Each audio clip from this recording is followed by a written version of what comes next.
Siemano, siemandero, witam wszystkich bardzo, bardzo serdecznie w kolejnym odcinku filmików o gitarach, który powstał we współpracy z salonami muzycznymi Riff, do których bardzo serdecznie zapraszam, tym bardziej, że załatwiłem Wam maluteńką zniżkę, a kupując tam możecie również pomóc w rozwoju kanału. Link do wszystkich zniżek jest w opisie.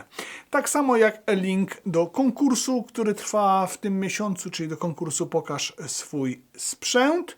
W tym momencie widzicie, co jest do wygrania, jeżeli chodzi o nagrody. Przypominam również o tym, że kanał powstaje dzięki wsparciu patronów i co miesiąc jest zabawa patronite'owa. W tym miesiącu do zgarnięcia jest bardzo fajna gitarka. Ale nie taka fajna, chociaż chyba z tego samego kraju, którą będziemy dzisiaj sobie oglądać i recenzować. Zastanawiałem się, kręcąc ten odcinek, właściwie to cały czas ja go kręcę w tym momencie i cały czas się nad tym zastanawiam, czy powinienem użyć jakiegoś clickbaita, bo byłaby okazja do tego, ażeby, wiecie, więcej osób tutaj być może weszło i ten filmik obejrzało. Ja do tych clickbaitów oczywiście stosuję tę metodę raz na jakiś czas, ale nie jestem aż tak bardzo przekonany, żeby stosować ją non-stop i wiecie, i przez cały czas na okrągło przy każdym filmie. Nie szukam tych treści w ten sposób na kanale, jak wiecie, no jest to po prostu jakiegoś tam rodzaju Wikipedia gitarowa, nazwijmy to sobie w formie wideo, i jeżeli czegoś gdzieś tutaj szukacie, to można to najprawdopodobniej na tym kanale w odmentach bądź w filmach bieżących znaleźć. Zapraszam wszystkich do subskrybowania oczywiście kanału jak najbardziej, no bo będzie mi miło, jeżeli nie wiem, do końca roku się na przykład 29 000 zrobi. Ale wracając, dlaczego tego clickbaita? No bo dzisiaj mam gitarę wyprodukowaną w Chinach, Jacksona, chińskiego Jacksona, który, powiem Wam szczerze, no nie jednego tutaj załatwił, bo Miguela i Kulę chociażby. Chiński Jackson soloist z nowej serii, który, no jeżeli byście nie zobaczyli tego, że tam jest napisane Made in China, to moglibyście się dobrze zdziwić. Naprawdę ta gitara jest zrobiona na najwyższym poziomie, jaki w ogóle jest znany. Czyli no można by się pokusić, że jest to taka gitara, która jest zrobiona na poziomie nawet japońskim. Nie miałem nigdy w łapach za długo amerykańskiego Jacksona, żeby się móc odnieść. No, amerykańskie gitary ogólnie są jakieś magiczne, gdzieś tam coś mają takiego w sobie. Natomiast no, porównując go do Japończyków, mucha tutaj nie siada. I ktoś tutaj gdzieś coś zrobił takiego, że tutaj jest naprawdę bardzo, bardzo dobrze. Nie wiem, jaka jest polityka firmy Fender, będącej w tym momencie właścicielem marki Jackson, marki Charvel.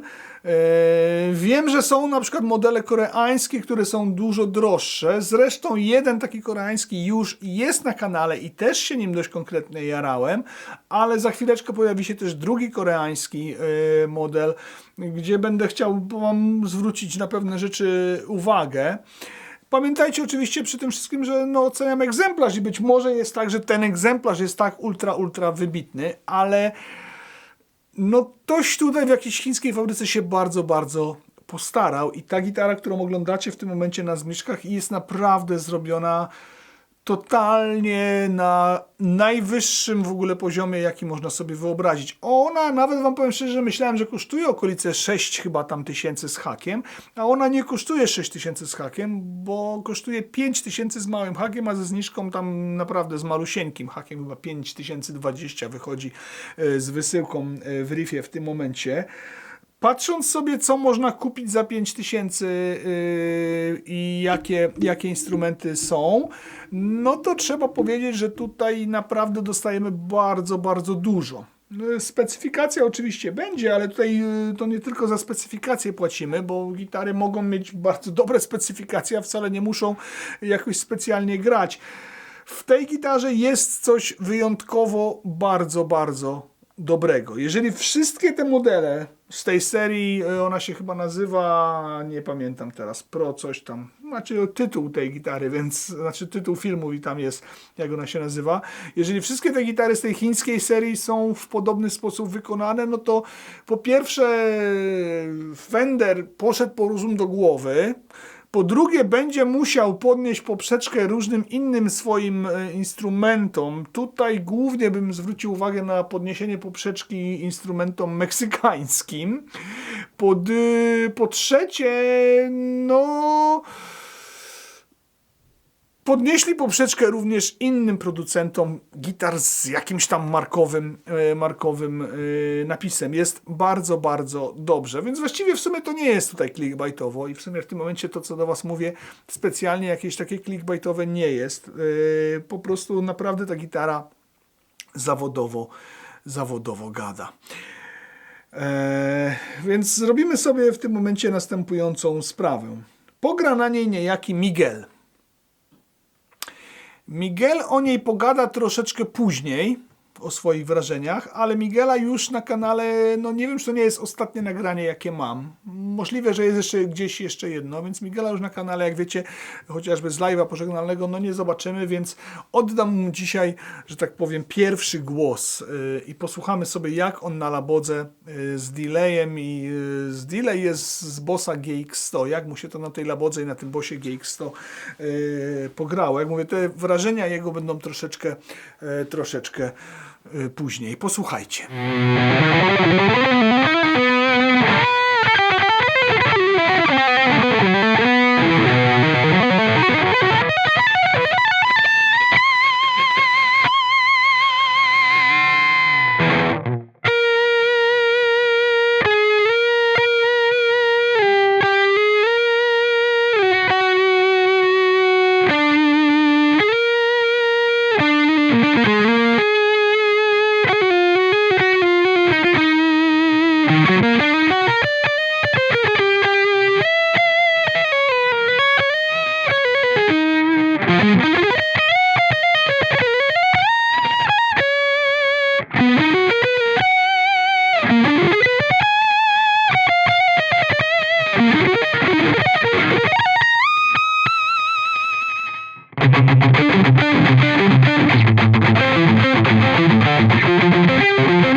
Jest to instrument w pełni zawodowy.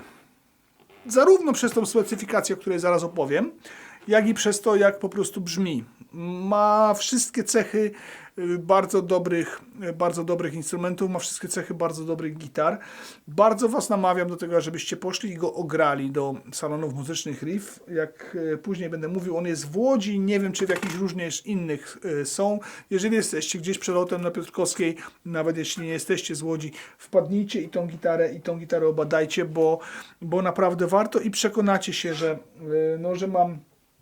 mam rację. Próbowałem się tutaj naprawdę dopatrzeć rzeczy, do których można się przyczepić. Jedyną rzeczą, do której można się przyczepić, to jest brak z tego push-pula, żeby zrobić rozłączanie cewek, więc no naprawdę jest bardzo dobrze. I no mam nadzieję, że będzie to słychać w tymże teście. Jestem mega zadowolony, że gitary z Chin w przystępnych cenach, jednak można to tak nazwać, są coraz lepsze. I to zarówno te z tych półek takich gdzieś tam do 2000 zł, no bo oczywiście tutaj już dawno były gitary, które są całkiem niezłe, dobre i w tych kategoriach cenowych oceniane w sposób taki, że można sobie powiedzieć wow. Gdzieś tam do 1000 również, ale tutaj mamy gitarę, która jest no jeszcze w przystępnej cenie. Powiedzmy, że te 5000 to jest jeszcze taka półka, no niższa półka średnia, gdzieś bym tak to nazwał. Może średnia półka średnia, tak odnosząc się do systemu ekonomii i do systemu klas. Natomiast różnie tutaj bywało. I tutaj ta gitara naprawdę miażdży konkurencję. Mówię też to w takim kontekście, że słuchajcie, to nie jest tak, że w tych takich droższych instrumentach chińskich to się już nie pojawiało. Jest taka firma Eastman, która robi gitary 4 razy droższe, 5 razy droższe, które są uważane za gitary, które są lepsze od Gibsonów. Te gitary Eastman ja oczywiście miałem w rękach, ale tylko i wyłącznie na targach gitarowych, więc mogłem je sobie obejrzeć, jak są wykonane. No i jest to rzeczywiście majstersztyk i topowa półka. Nie wiem, jak one grają, natomiast to nie jest tak, że wszystko, co w Chinach jest oczywiście badziewne i to nie jest tak, że wszystko, co w Chinach jest produkowane, musi być tanie. I tutaj mamy tego nadobny przykład. Posłuchamy sobie teraz Tonexa. Szybkie riffy. Kto rozpozna riff, ten ma ode mnie wielkiego fair playa. Posłuchajcie.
Achów, tutaj jest dzisiaj co niemiara, słuchajcie, ale ta gitara naprawdę robi bardzo konkretne wrażenie. Jeżeli chodzi już o samą specyfikację, zanim sobie zważymy i pomierzymy, SH6 na pokładzie, SL3, jak one tam się nazywają, te duncanowskie przetworniki, więc całkowicie, totalnie zawodowy, rasowy układ. Powiem Wam, że na początku myślałem, że jest SH4, tak sobie jak grałem, a jeszcze nie czytałem specyfikacji. No i oczywiście to gdzieś tam mi grało taką troszkę za dużo górką. Na przykład na tej symulacji, jak grałem na Tonexie, to na tej symulacji 50-50 albo SLO, no to gdzieś tak mi brakowało tego środka SH4, tej normalności, takiej zwykłości SH4, a gdzieś ten taki piaseczek był. No i potem właśnie przeczytałem speckę i doczytałem, no dobra, okej, to jest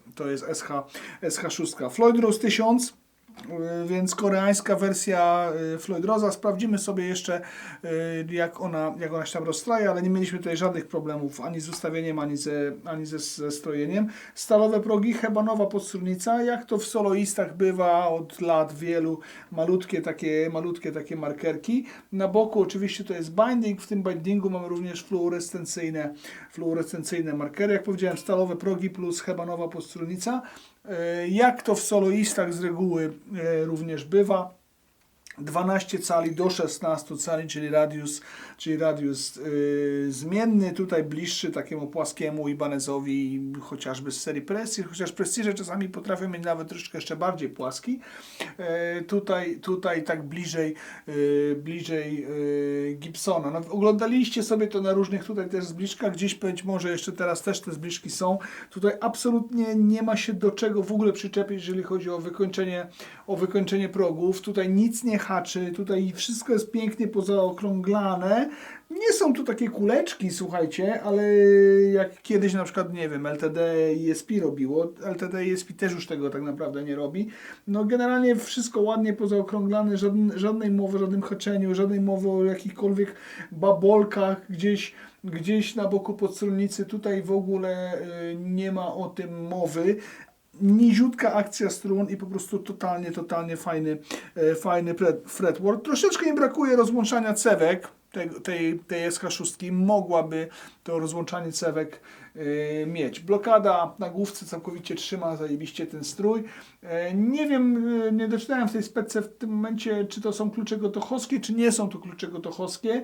No ale te klucze, no wiadomo, tutaj przy tej blokadzie i przy Floyd Rose'ie, no to nie ma co tam o kluczach gadać. Nie muszą być aż tak super wypasione, chociaż fajnie oczywiście jak również są, no bo wtedy ta precyzja strojenia, jeśli tej blokady jeszcze nie ma założonej, jest dużo fajniejsza. Bardzo dobrze, że na końcu gryfu jest tutaj takie musicmanowskie, nazwijmy to, sterowanie prętem w postaci tej takiej dużej tulejki. Dlaczego bardzo dobrze? No dlatego, że na główce nie ma żadnego dzwonka i jest fajna biała główka, która się troszeczkę wyróżnia na tle innych Jacksonów przez to.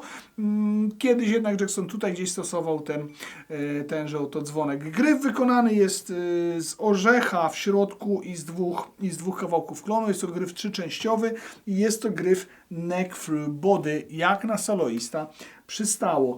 Bardzo ciekawe tutaj jest to takie malowanie, jest matowy, taki zmatowiony ten gryf w tych okolicach, natomiast tutaj już mamy takie przejście z jakąś lekką warstwą takiego lakierku, żeby to tak ładnie, całkiem powiem Wam też bez żadnej zadry i bez żadnego takiego momentu, no jest leciutko grubsze, no bo tam jest lakier, nie ma lakieru, ale też jest to tak fajnie wyprofilowane, że nie czuć tego jakoś specjalnie pod palcem. Oczywiście dostęp do wysokich pozycji. Słuchaliśmy już na Tonexie, więc posłuchamy sobie teraz na Bossie ME90, druga cyfra dzisiejszego wieczoru.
Przechodzimy sobie do zmierzenia i ważenia. Ok, no ja wiem, że można niby te specki, czasami mówię, czasami mi się nie chce po prostu na dobre 30%, że można sobie te specki tych przetworników znaleźć w necie, ale możecie znaleźć je w necie i po prostu tutaj je ze mną porównać. 1686, jeżeli chodzi o distortiona. Z 13-14 gryfowy singiel, on dlatego tak się fajnie odezwał, jak tutaj grałem sobie ten taki patencik, no to myślę, że się tutaj fajnie, ten ostatni, który przed chwilą słyszeliście, no to on się tutaj tak fajnie odezwał.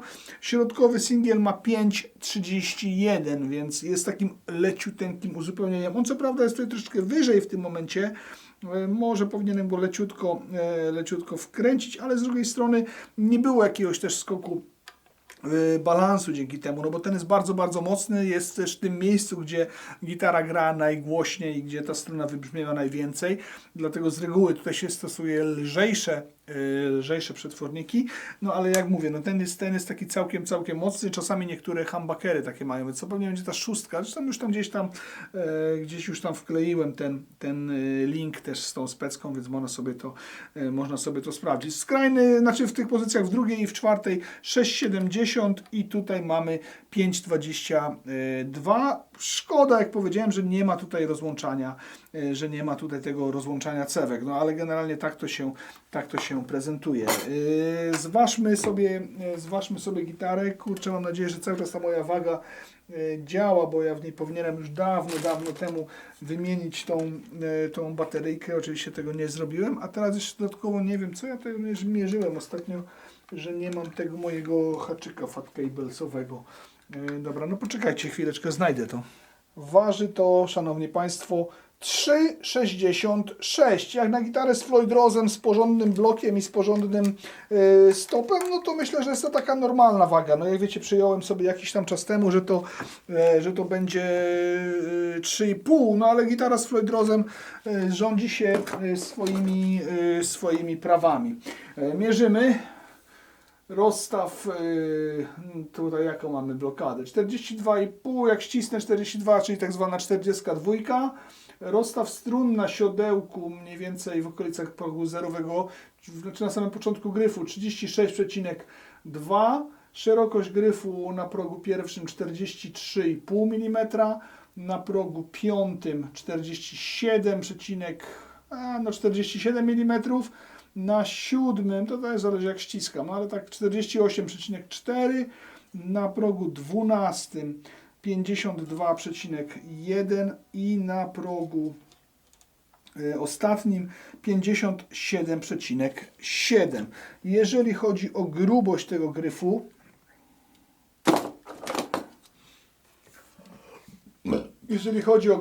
gryfu, mamy tak 19,5, cieniuteńko, tak jak ludzie lubią shredderzy tak zwani, na progu piątym 20, nawet 19,9, na siódmym 20,2, na 12 20,6. Listeweczka z listeweczek. Dobra, obklejamy i sprawdzimy sobie jeszcze, jak ten profil nam wygląda. Jest to niewątpliwie jeden z ostatnio takich tych gryfów sportowych na kanale.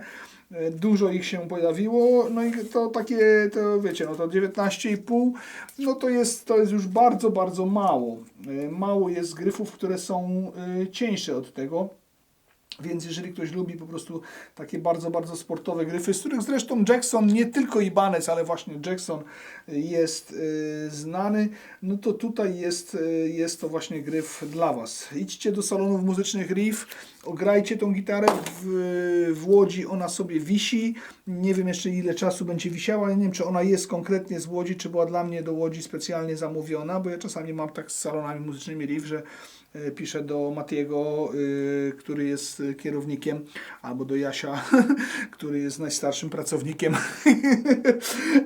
stażem oczywiście, bo wiecie, wszyscy jesteśmy młodymi oczywiście ludźmi, nie? Ale piszę sobie do nich, że tam, to weźcie mi tam ściągnijcie coś tam. Teraz bym chciał, żeby ściągnęli tego Amerykana. Pojawiła się nowa seria Amerykanów, muszę z nimi pogadać.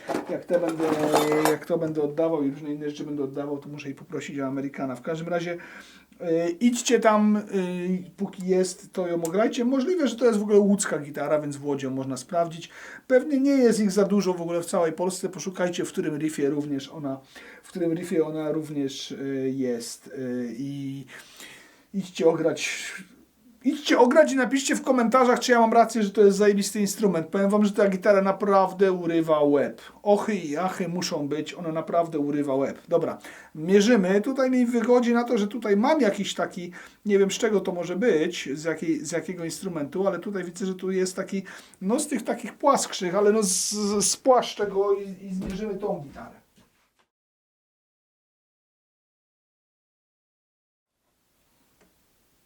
No, wyszło. Kurde, 5. raz to chyba robię. Zauważyłem, że chyba trzeba tak troszeczkę teraz zacząć ruszać. No ale płaskość tutaj jest po prostu, jest płaski jak ziemia jest płaska według niektórych. Albo nawet bardziej płaski jeszcze. Nie wdawajmy się w dyskusję, bo jeszcze się ktoś tutaj okaże, że mamy jakiegoś płaskoziemcę i co będzie? Będzie drama. W każdym razie no jest tutaj płaściuteńko. Jest płaściuteńko mega totalnie i tego się właśnie spodziewałem i tego należy po prawdziwym Jacksonie takim oto tutaj się spodziewać właśnie, więc to tak. Dobra, posłuchamy sobie, bo tak było bardziej metalowo. No były barwy czyste. Jak wiecie, ostatnią moją fazą jest to, że lubię ten wzmacniacz Hiwata. Bardzo, bardzo specyficzny. Kula mi powiedział, co mam zagrać. Trochę zagrałem oczywiście inaczej, bo nie umiem tak jak Kula, ale zagrałem coś trochę takiego jakby nawet, no można powiedzieć, że nowego dla tego kanału i dla mnie, więc mimo tego, że opartego o to, co już dawno umiem. Jeśli się pytacie o moje lekcje, to powiem wam o moich lekcjach na samym końcu. Idzie to, no. Posłuchamy sobie teraz Hiwata.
Jakie jest lepiej? Materiał na bloopers. Tak, bo ja zawsze stanę w tej stronie. To jest jakaś lepiej się czujesz po tej stronie? Chyba tak. Już zapomniałem. No, Po prawicy ojca. Tak. Ale masz fajną tą taką... Afro. Afro, mięciutką. To będzie też w filmiku? Tak. Myślę, że będzie w bloopersach. Niech będzie. Niech będzie, to też jest muzyka. W tym sensie. Czyli co? Proszę. No to jest jedna z najlepszych gitar, które tutaj mieliśmy. Naprawdę już od pierwszego kontaktu byłem pod wrażeniem. No, mam słabość do białych gitar, do czerwonych gitar też. No i to mi się podoba. Znaczy, nie ma kontrastu. Jest po prostu jakby piękna, czysta. Jeszcze biały mostek powinien być. No to nie, bo to mi się podoba. Wizualnie jest estetyka w tym.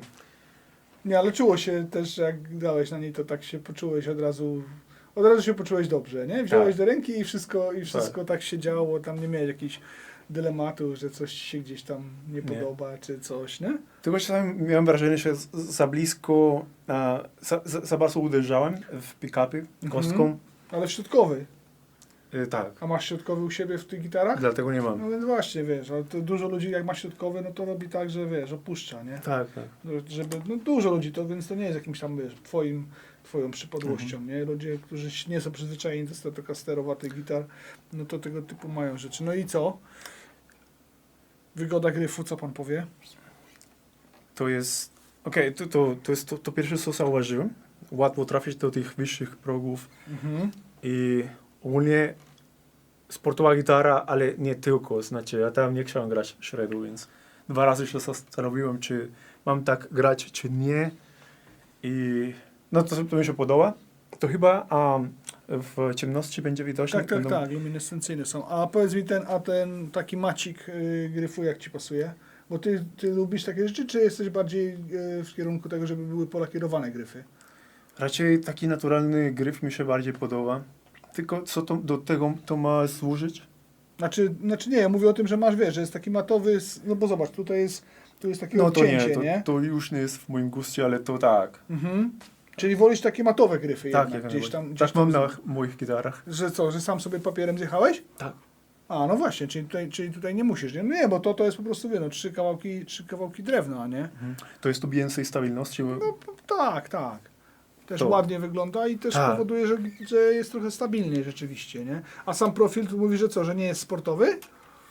Mówię, że tak. A, no ale że nie jest tylko sportowy, dlaczego? Co masz na myśli przez to? Bo sama ta gitara, dlatego, że mamy tutaj single coil, 2 razy single coil, to tutaj chyba wspominałem o tym, że chciałem grać funk na niej, nie dało mi szansy wygrać funk. Nie, tylko shred. Tylko shred, niestety. Więc dużo dynamiki w tych pick-upach, mało szumu, po prostu inspiruje do grania w różnych gatunkach. To mi się bardzo podoba. I właśnie jaka marka to jest, po prostu to jest plusem dla mnie. Tak. Nie zastosowałem tego. Tutaj się nic nie dzieje, no zwykłe tony, zwykłe wolumy, nie? Ten pick-up się nie rozłącza, wiesz, nic tutaj nie ma. No zestaw, wiesz jak się na to mówiło kiedyś? Jak ja byłem młodym adeptem gitarystyki, to się mówiło na taki zestaw HSS, że to jest tak zwany zestaw dyskotekowy. Dlaczego dyskotekowy? No bo właśnie możesz tutaj pograć, wiesz, tu możesz pograć tak trochę mocniej, a tutaj masz ten taki, wiesz, zestaw, że może właśnie jakieś takie no i to jest funkowe rytmy pograć. Wyczułeś, że jest zmienny radius gryfu, czy nie? Byłem na tyle skupiony na graniu, że nie zauważyłem. Że nie zauważyłeś, no. Tak. A wiesz, że to jest chińska gitara? Tak? No. A myślałbym, że koreańska, Nie? no teraz widzę. No nie wyczuć tego i ten strój też trzyma, co oczywiście jest Nie, bardzo no ważne. powiem ci, że zaskoczeniem to było, Kula tak samo jak wziął, to w ogóle jak to chińska, no bo raczej wiadomo, że to nie jest też tak, że wszystkie chińskie gitary to są od razu złe instrumenty, ale no rzeczywiście jest tutaj taka jakość, że może się wydawać, że to jest ta seria taka koreańska, wiesz, tych instrumentów, które gdzieś tu był jakiś koncept chyba kiedyś na kanale, nie wiem czy na nim grałeś, czy nie, nie pamiętam już, Bo nie. ale był koncept, który też po prostu miał tak. Ta gitara jest ewidentnie czuć w niej trochę więcej i trochę lepiej. I to, że ma napis chiński, Chińska Republika Ludowa, niczemu tutaj w tym instrumencie nie przeszkadza, więc dowodzi tego, że można zrobić instrument w Chinach, który. Zresztą no, nawet tego nie wiesz, nie wyczułeś niczego. Od razu Tak. zakochałeś się w niej, nie patrzyłeś na napisy, tylko grałeś od razu, nie? Patrzyłem na ten kolor. Patrzyłeś na kolor, podoba ci się, tak? Do trampek ci dzisiaj pasuje trochę. No nie? dlatego jestem tak Nie, no właśnie się ubrany ładnie dziś. ubrałeś, wiesz, Tak. wszystko elegancko pasuje dzisiaj, Tak. nie? Ale nie masz białej gitary, miałeś kiedyś, tak? Tak, i właśnie trochę mnie przypomniała o tamtą byłą gitarę białą od Ibanez oczywiście. Bo ten schemat był trochę podobny. Tak. Znaczy z przodu wyglądają prawie tak samo, tylko że to była SK, Saber, czyli No cieńsza trochę, tak? Tak. Bo to jednak to jest soloist, więc jest trochę. i mi się podoba, że nie jest lekka, jest trochę ciężka, ale nie za bardzo, 5 kilo maksymalnie. Co ty w życiu tam? No ile? Znaczy, co ty w życiu? 3,80, Tak? 3,80 obstawiam, nie? Wiesz, tu jest porządny mostek też, to on też swoje waży, nie? Ale chodzi mi o to, że często takie gitary średowe mają tendencję do tego, aby być lekkie. A mi się to nie podoba. Ja lubię czuć to drewno, że nawet akustycznie teraz bez pieca i tak grasz coś. Czyli jesteś wyznawcą zasady, że ciężka gitara gra lepiej, tak? Nie, po prostu lubię, kiedy gram bez pieca, bo i tak zawsze No. tak ci wiecie i słyszę te nuty. Tak. Bo czasami nie ma tego efektu, nie ma rezonansu ogólnie, ale tutaj tak. No nie no, kawał wiosła to jest. Bardzo fajny instrument. Kupowałbym. O, proszę bardzo. Wiesz, ile kosztuje? Dora niby, ale z Chin, więc 5. No, Ja czekaj, nie wiem. 4 Ja nie tysięcy. wiem. Nie, myślę, że koło 5. Nie wiem, nie sprawdzałem w tym momencie. Nigdy jak się ciebie pytam o to zawsze tego podaję nie to sprawdzam. Ty zawsze mówisz 5. Ale Czy myślę, czy tak, że nie? warto. Znaczy, Nie, tutaj jest naprawdę kawał wiosła, nie? I nie ma Tak. co patrzeć na to, skąd jest zrobiona, tu wszystko jest, tutaj się wszystko bardzo, bardzo zgadza i ja też przyznaję się, że jest to jedna z ciekawszych, jedna z fajniejszych gitar, jakie ostatnio tutaj się rzeczywiście pokazały. No dobra.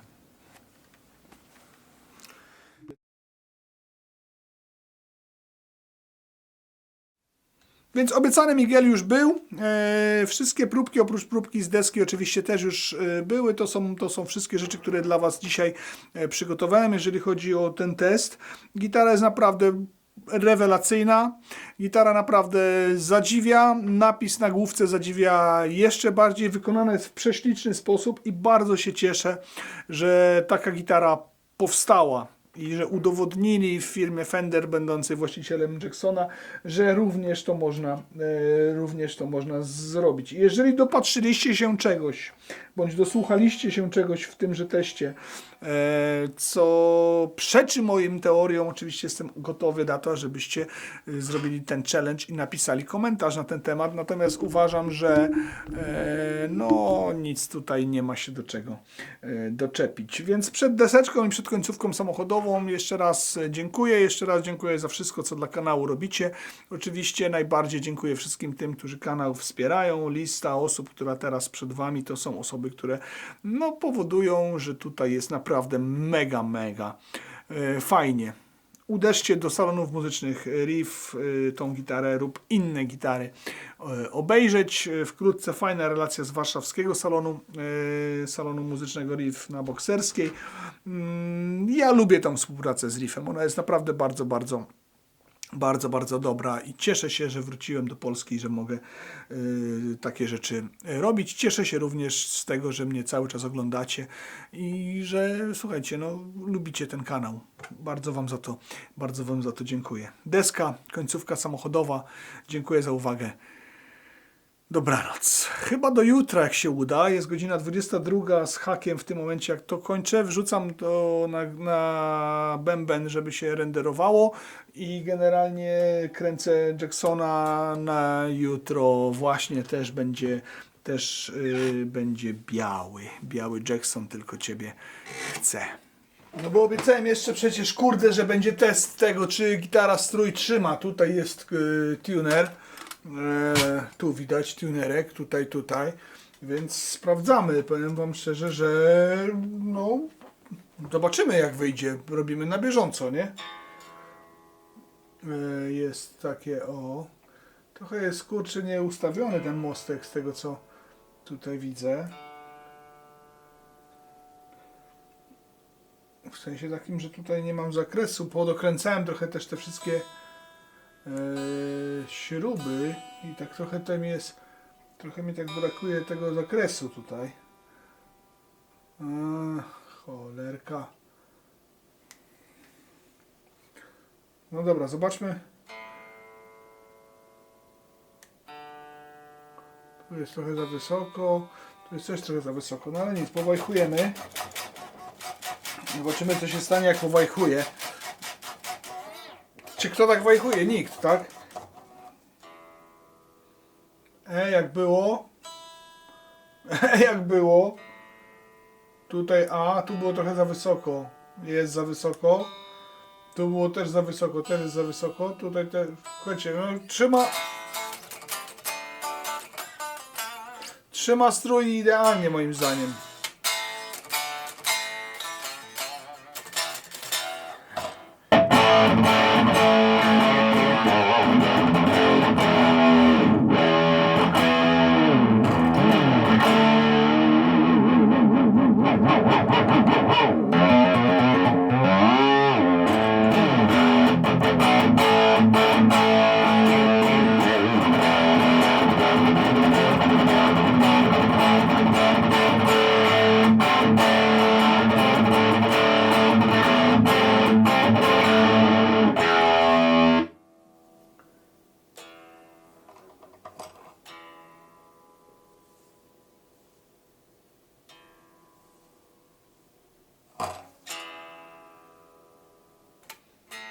Nic z nim nie kręciłem, nic z nim nie robiłem tak naprawdę. Drobne. Tutaj było za wysoko. Tu też było trochę za wysoko. To naprawdę tam jakieś żeśmy drobniutko go ustawili. Mówię, przed samym tym testem tutaj dokręciłem jeszcze bardziej tą blokadę, co spowodowało, że mi się tutaj skończył zakres i nie mogę tego zrobić. Natomiast uważam, że trzyma strój ideolo. Co jeśli chodzi o moje lekcje? Nie wiem, czy jesteście z tym na bieżąco, czy nie. Ewolucja październikowa miała trwać cały październik, codzienne lekcje i tak dalej. No nie wyjdzie to, nie da się tak nauczyć grać na gitarze.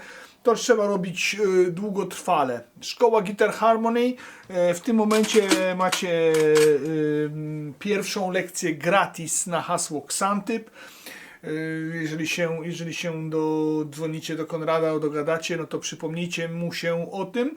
Natomiast ja będę tam chodził przez rok. A Kula mi powiedział tak, uczysz się skali molowej.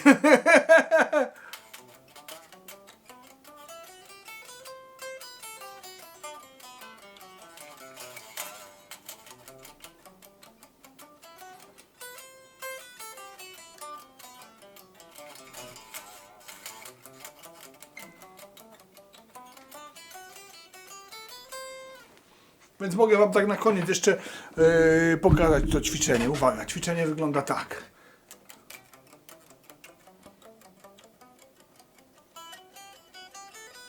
I chodzi o to, żeby taki ten ruch ręką wykonywać i nad tym panuję. Chodzi o to, żebym też trochę się nauczył tłumić tutaj palcem pozostałe struny, a tego trochę nie umiem. No, dla mnie najważniejsze w tym momencie jest to, żeby w ogóle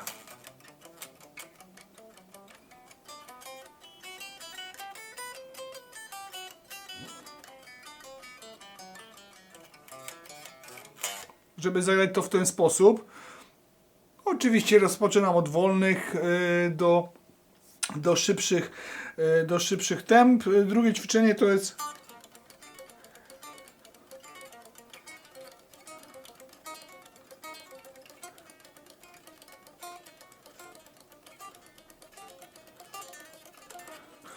jeszcze nie mam gdzieś tam synchronizacji i tak dalej. Słuchajcie, rok będę chodził. Dziękuję wam za wszystko, co robicie dla kanału po raz kolejny. I jeszcze będzie tutaj lepiej. Będzie jeszcze przyjemniej. Deska, końcówka samochodowa. Dziękuję bardzo za uwagę. Dziękuję, że chce się wam oglądać.